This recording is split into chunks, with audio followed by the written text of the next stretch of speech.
Alexander. Great title. Dr. Alexander, like it. And then we have, which one is Rasmussen?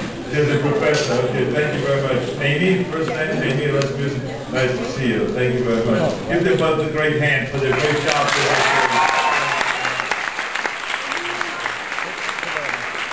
45 or 50, those people don't go to movies. So I knew that the action was with the university kids. With anyone that was like 20 years old around that time, they were around that year, they would go to the movies. And of course, this was my big audience, and this is why my movies made a lot of money. You know, it didn't matter if it was Terminator, or Commando, or Predator, or Conan the Barbarian, chopping Jews' heads off, and all. You know, those movies were huge. And then they did the Twins, and the Danny DeVito movies, and Kindergarten Cop. Oh, that was it. So I was very successful in this, and so I went around all the college campuses and how important education is. And after I've talked a little bit about that, we open it up to question and answer session. Now when we do the question and answer session, you don't have to talk to me and ask me questions about being governor. You can ask me then about anything. It makes no difference. You can talk about bodybuilding, you can talk about acting, you can talk about movies. And you know, I mean, I have to tell you that this is really strange when you get Terminator 4 may be made without me. But Terminator 4 will be made without me, maybe. But I maybe do a cameo and then if they shoot the movie right here in Hollywood. Okay, next one. Yes. When was the last time you went back home? To Austria?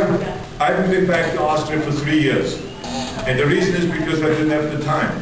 When you're a governor, it is very consuming, the job.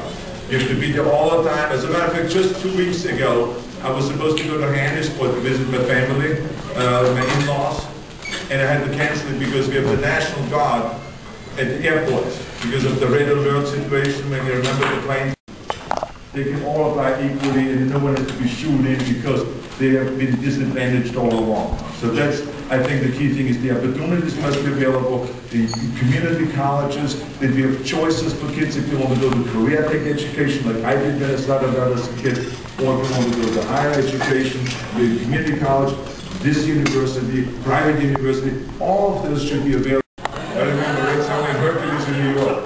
Then the time was over, it was only half full. But anyway, go ahead. So, what was your intake on the immigration reform policy? I think that it is not there yet. They don't have a policy yet.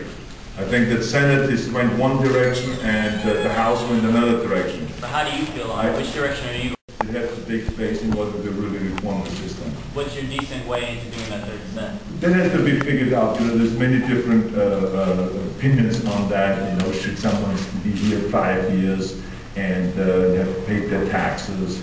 Or is it someone that has already children that have been born here in this country? They should definitely be able to say. So I think one has to think it through because there's 10,000 different possibilities. How do you map it all together, and then how do you make it impossible? Is the next thing. You know, you can write up anything. Finding a way of those people that have contributed and paid the debate. I think that it maybe was a way of communicating for some kids, you know, their frustration about something, about not, you know, being here legally. Did it help the kids? No. I think what Mayor Viragosa says, stay in school, is going to help you more staying in school, getting an education, than being out on the street. I agree with that.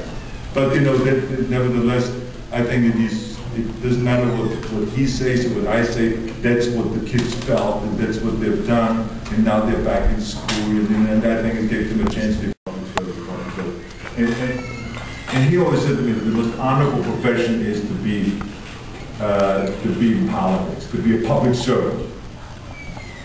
And I said to him, I said, you're out of your mind. I mean, the most honorable profession is